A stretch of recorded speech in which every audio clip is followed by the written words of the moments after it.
Welcome back to another episode of Void City Reviews. I am Dan. And I'm Toast. And today we are going to be taking a look at the McFarlane Toys first wave here of the Batman figures for the new The Batman movie, starring Robert Pattinson and Paul Dano and Zoe Kravitz here.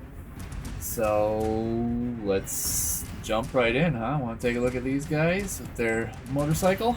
You found all of these at retail? Was there any difficulty? No. So I guess I got kind of lucky with all these. I went to Target, and it was right pretty much the day they had set up their new Batman display. I found all three of these guys. There was one of each on the shelf, so I grabbed all of them. And the bike actually came out a couple of days before that, so that was just on the shelf by itself, so I had that. Yeah, I found all these at the store, and I've gotten one additional Batman online from Amazon since then that I'm going to use for customization purposes, giving him a couple accessories he should have come with from the movie, and fixing up his paint a little bit. But that will be a different video for a different time. So let's take a look at these guys as they come straight from retail. Is there anyone you want to start with? Well, who do you want to take a look at? These are all new for you. I've had these on my shelf for a little bit now, so. Yeah, so I've taken a few minutes before we started recording to look at each of them. I have. Is this kind of your first I have comments. your first look at costumes for the movie, up close, personal, and I've seen look like? So I've seen the marketing pictures for these toys. Okay. And we've discussed previously, whoever is in the McFarlane Toys photography department is terrible at their job. Gotten a little bit worse, I think, with these figures, possibly. So these look better in person than the marketing photos. Yes, I will agree with that 100%. But I've seen the trailer a couple of times, so I mean I feel like we've been seeing pictures of Pattinson's Batsuit for years. I don't know how long reality has been, but I'm familiar enough. All right. Pattinson, I will start off with him. I think it's a good sculpt. My complaint will be, I think, in the paint department. It's very tactical, looks sort of homemade, except rich guy homemade. I think paint would be the only thing I could really complain about this figure too. There's a couple of other little things that we'll get to talking about as far as accessories, but really there's just only a couple of little minor things where either the paint could have been a little bit better, or where I think they could have added some paint that is missing. Otherwise, I love this figure. I think the suit looks fantastic, especially being able to see the whole thing now in full detail, all in one place. Well lit. Yes. Which is crucial. Yes. The figure looks like Pattinson. That looks like him under the mask there. That's a good good does. face. It's a good head sculpt. The mask has all the detail. You can see all the stitching in the mask. It's pretty awesome. I really like this figure. So I think my first complaint is the skin tones. And I think his skin is very pale. And I think her skin is probably lighter than it should be. But I think I kind of have a problem with McFarlane skin tones in general. Some of them are a bit pale and or cleaner than maybe they should be. I think that might be part of the issue here. Like, I don't have an issue with Pattinson being pale. Personally, at this point, I think seeing Robert Pattinson, just the human being with a suntan, I think that would blow my mind. The guy has been paper white color of this floor his entire movie career that we've seen him. Cedric Diggory, he was a pale, pasty kid who got turned into a pale, pasty corpse by No-Nos. Skin tone?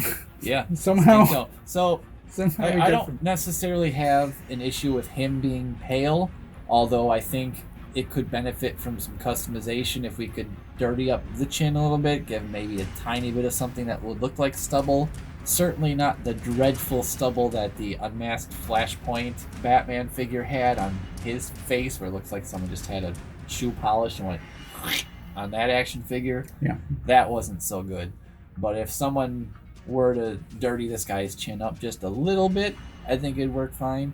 But I probably agree with your Catwoman assessment. I think she might be a little too pale, but I think I won't be able to judge that one until the Wave 2 unmasked version comes out, because you can see so little of her face in this one. Do you have any problems with this guy's eyes? the fact that they're not aiming straight forwards. Yes. I'm not someone who cares about that. If it looks like the person and the expression doesn't look ridiculous, then I don't have a problem with the action figures making an expression, as long as it still looks like the person. I'd rather have him looking sideways and it looks like Robert Pattinson than have Peacemaker looking straight forward and look like Robert Patrick. Right. Which is who we discovered that figure actually looks like. It does. It looks like I got stung by a bee in the face, Robert Patrick. So I think I might have a problem.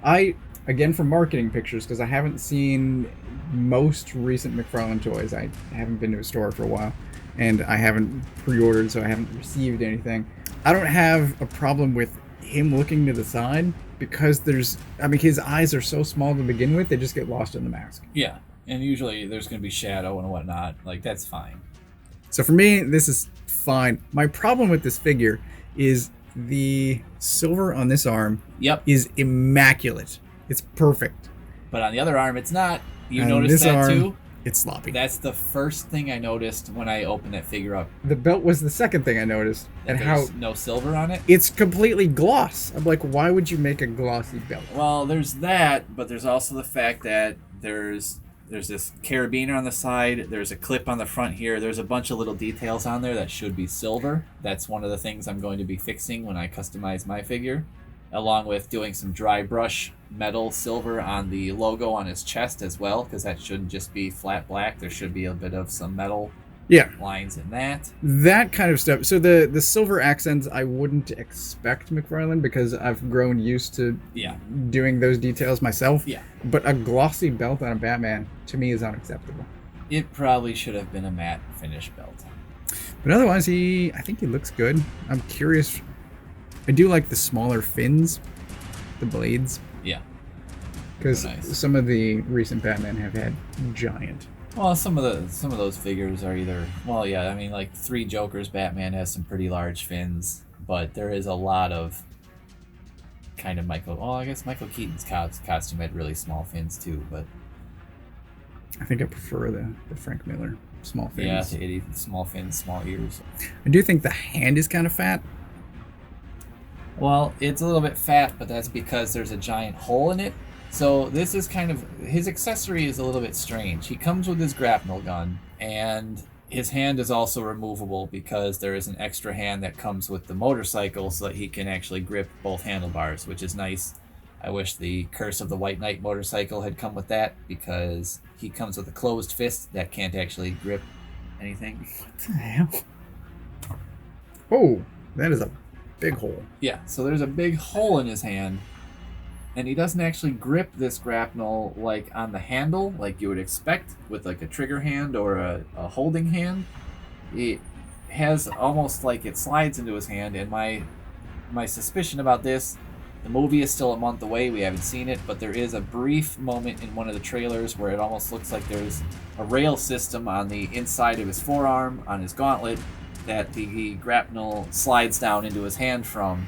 And I think that maybe is what they're trying to emulate with this particular accessory being that way, but it does leave you with a grapnel with a giant peg sticking out of the side of it that shouldn't necessarily be there on the actual prop in the real life. And then with his fat hand, in order to have room for the peg hole to hold the thing. I'm kind of used to that with Transformer figures. Having the pegs. It's usually a tab at a slot. Yeah. I think it makes his hand look fat. And the only reason I think I noticed this is because we were looking at the Speed Force Flash, who I also think has fat hands. Aw. The shoulder pads are a rubbery additional piece, so those might get deformed over time if you have them posed a certain way. But they also do tuck under the cape, so I think that'll hold it in place. And with most of those, again, you can typically, if they do get deformed, if you do the hot water trick, dip it in some hot water for a little bit, take that out, you can reform it into the shape that you want and then let it cool that way, or run it under some cold water while holding it in the shape you want, and then it'll reset back into its original position. Standard articulation, nothing hindered. Nothing hindered really. Standard. He does have just the one peg for his neck. There isn't a separate one in there, so it is like a lot of the figures where the neck is built into the torso. Other than that, he does have just your standard. He has the two pegs for the elbows, so it's not just a single. He does have the double jointed elbow, which is nice. Some of the Batmans don't have that, so some of the Supermans do. Double jointed knees. There's a little bit of hindrance for his ankles just because of the sculpt of the way the boot is. That's pretty typical with a lot of these figures, unless they're a figure with like a tights style boot like Superman or someone like that, or like an older style Batman figure. But typically anyone with these more kind of tactical or combat style boots, there's a little bit of... It still has range. Oh yeah, it does have range. It's just a little bit of like, it's similar to the Captain America we looked at back in the day, how his boot flaps kind of blocked his boots a little bit. It's that same type of thing, but not as bad. And that articulation goes for all of these figures. They all have exactly the same articulation. The only one that really has anything terribly super hindered that I noticed that would maybe be a problem would be Riddler, and that is Riddler's head. Be extremely careful while you're working with Riddler's head. There's like 8 different pieces involved in just his head alone. So his head, I was surprised to see, is sort of transparent plastic. Yeah, so from what I can gather based on the costume and whatnot, he looks to be someone who apparently paid attention to Forensic Files and CSI and Gil Grissom, and he's not wanting to leave behind any kinds of DNA or hairs or anything like that. So it looks like he has wrapped plastic bags around his head, not only to hide his identity with that face mask, but then keep all of his hair and whatnot, and probably anything else to leave any clues to who he is on his person. So every part of him's wrapped up, because there is hair sculpt underneath that clear plastic. There is. And all that is just, I think that's part of his whole costume, is to keep him completely wrapped up and not leave any clues other than the ones he specifically wants to leave, being the Riddler. That's but wild. Be careful manipulating his head when you guys do. Those little glasses on there are just kind of stuck on with those little tabs on the sides there, and those break very easily. I did snap one of mine just trying to turn his head, so I did do a tiny dab of glue and put it back on there, and you can't tell now, but it is possible to break those off of there, just given how many pieces, because there is an underneath piece, and there's the mouth part, there's the glasses part, there's the clear plastic around the back of his head, there's the straps, there's a part like around underneath, like by his chin and stuff, and that's a lot of what hinders his head movement. So don't expect his head to move around a whole lot this figure. I don't really like the seam between the transparent and green. Yeah, it's I'm guessing with mine, I'm just looking at it, I'm thinking if you got a couple of this figure, you could find ones that were assembled a bit better, or where maybe those pieces fit together better. Can you see, I guess, is that something that can be seen before you buy it? So from the packaging? Like the back of his head like that? Well, the side. Or not really. No. Okay. It's pretty hard to see anything other than just straight up the front of his face, the way he's stuck into the clamshell. The plastic kind of goes right up to the sides of his head and blocks most views of that. That's why I didn't even really know about the clear plastic around his head till I took him out of the box. I think the pants look great. Pants and boots combo. Yes, those are, I'm going to guess, those will be nice for customization possibly in the future. I even like his coat, kind of, other than that big patch, the big separate piece, the question mark target patch on his chest. Mm-hmm. That's a whole separate piece glued in there. That could be carved off or dremeled off or whatever, but I like his coat a lot too. I thought the coat made him look puffy in the, again, marketing pictures, but I mean, he that might be part of it though too, just given what this whole costume is meant to be doing, is to hide everything about who he is. Yeah. So it might be making him look puffier on purpose so that you can't see what shape his body is either. But it's not like these raincoats are form fitting.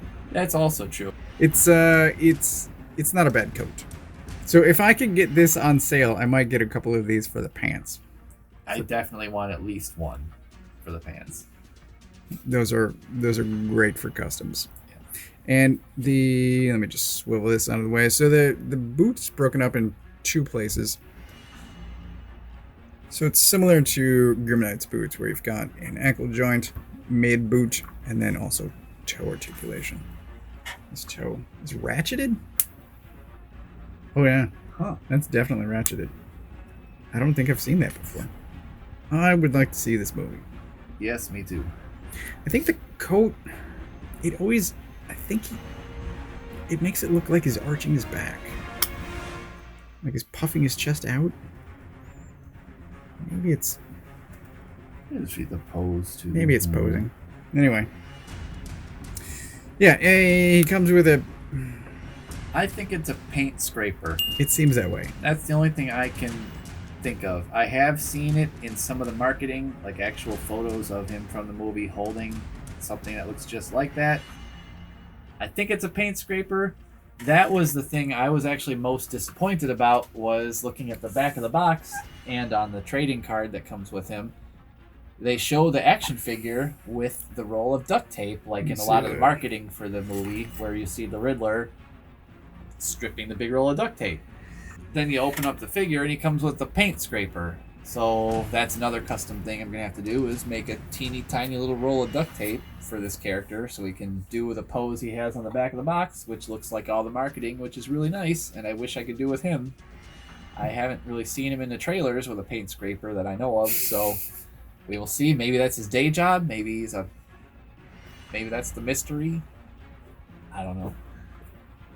Maybe that comes back to the no guns, maybe no duct tape either. It doesn't make any sense to You me. can have knives, and you can have swords, and you can have murder weapon crowbars, but you can't have guns or duct tape. Oversized crowbars. Yes, very. And getting bigger and bigger, it seems. I don't know what's with that factory and doing thin things. Yeah, you can't do it. Or maybe they think us adult collectors will just break them. But Catwoman, final figure, and she looks really good. She is all black, so it's, I think, a little bit hard to see some of the detail. There's a little bit lighter details on some of her, like some dark gray accents. Some of it, like the belt, and I think her arms are a little bit glossy, but her main body is matte black. And she looks good. This is probably the best look that I've had of her suit. Yeah, pretty much. Yeah, most of the trailers, either she's fighting and you can't see, or it's her from like the chest or waist up just talking to Batman with the mask off. So it's cool to see that. The whip is just in this shape. Yep. Even though on the packaging it shows it coiled up into a circle, which I really wish... Like, I had anticipated looking at that maybe she came with two, and one of them would be coiled up and you could like hang it on her belt or put it on her back or something, I don't know, and then the other one would be like that. But just that one, so I'm hoping that maybe the Wave 2, where she comes with no mask on, will come with a different whip and you can interchange them. Maybe. That's my hope. I wouldn't be surprised if you get the exact same figure again with the one exact different same accessory. whip, or with the exact same whip and just a different head, is more likely the case, as history has shown me. Yes. But That's also we can hope. highly possible. Yeah. So I think she looks great. And I'm already looking at it, trying to figure out what I can customize her into. I haven't figured it out yet, but I've already got a couple ideas. I told them to toast. I'm not going to mention them here because I don't want anyone to steal them from me yet. I want to be able to do this one first. I haven't seen it done yet, at least not good. So it's a good looking wave. yeah, it is. I can't wait for the next one, where we will have unmasked Batman, unmasked Catwoman, and Penguin, who I still can't believe is Colin Farrell. They did a hell of a job on that makeup in the movie. It's probably some of the best makeup in a movie I've ever seen. Pretty darn good. But the timing is roughly good too, of getting these out just before the movie. Yeah. And we're in the Midwest, which gets toys the latest. Yes, at least lately. Very late. So if you're on the coasts, then you probably got these a while ago, maybe, unless Street Dates kept them, which I think they did. But and at least here where I found these, that was pretty close to when they streeted. So it was like within the week they should have come out. They were up. So I was pretty happy. I was pretty surprised, pretty happy. Some of the best timing in the COVID era of toys to movie release. Yeah. Not extremely late and not like a year and a half early. Black Widow. Sorry. They Sorry about that. were getting better over time. I think Eternals came out pretty close. Shang-Chi was early. That was so early. so many. So all that stuff is still in the clearance aisle at Target is just clogged with the Eternals right now. It's like all The that's in Eternals, there. yes. I think it's as soon as that hit Disney Plus and people actually watched it, they're like, we're not Ooh. buying any of this. Ooh. No, as well they should. Talking about the wrong universe. We are. How did that happen? Ouch. Oh, clearance action figures. Clearance action figures. Yeah, so I get you every time. so much of that stuff out of there. They're good. $20 each. Somehow McFarlane hasn't raised prices yet. No, and the bike was, I think, 30. The bike is massive. Yeah, let's take a look at that. I thought the previous bikes were huge. But this bike is the smallest of the three, which is the funny thing. Somehow, though, it just looks... I think it's because of these two giant engine things coming out of the side. I'm sure that'll all be explained in the movie. I'm sure that it looks like he has like a car engine or it like looks two like- additional motorcycle engines to make his bike go faster. It looks like saddlebags that are on the front instead of at the back. But it's clearly an engine, though. I mean, Oh, yeah. Look at that. Like this bike is going to go like 700 miles an hour. I do wish this was clear I think plastic. It's going to fly. What, the light on the front? Yeah. Yeah. That would be nice. But other than that, I think it's a really nice looking bike. A lot of silver paint on there. Bring out detail on the engine. There's kind of a black to kind of goldish to silver, so there's a little bit of a rusty kind of look. Yeah, so I noticed this, and this is the sort of thing that customizers usually do is, dry brush or get the chrome work on the pipes. But this underneath is kind of just slopped on there. Yeah. It's the only, I think, bad paint is the copyright info. Well, thankfully, I won't be looking at that so much. There's some additional sculpt here, but yeah, looks good. It's a pretty good bike. He fits on there pretty well. He is raised up kind of a little bit because he doesn't have a thigh swivel, unlike the Death Metal Batman came with one for his bike. So it was a lot easier to kind of manipulate his legs to get him to sit on the bike. You can get him on there though. His feet do line up with the pegs right here, so he can like rest his feet on those.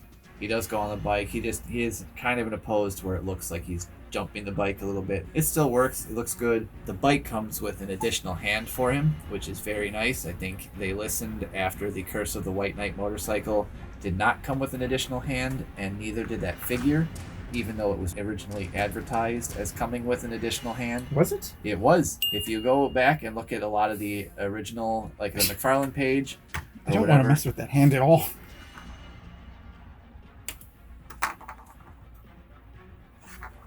If you go back and look at all the original McFarlane Toys website, or like when you're trying to buy that figure online, it shows there's always like the image where it shows the figure with the card and the stand and whatever accessories it comes with all in one square image. It has the figure with the card and the rope that it comes with, and he comes with the rope for his belt, he comes with the grapnel gun, and he comes with the rope with the batarang on it for throwing, but he also had an additional hand. He did not come with that hand though in final retail, and neither did the bike, so you can't put that on there unless you get the newest 2-pack, which has White Knight Batman versus Azrael with the swords, and then he has 2 hands that can grip, so you can pull a hand off of that figure if you have that one, and use that for the bike riding if you wanted to grip with both hands. So here he's got 2 grip hands for the handlebars.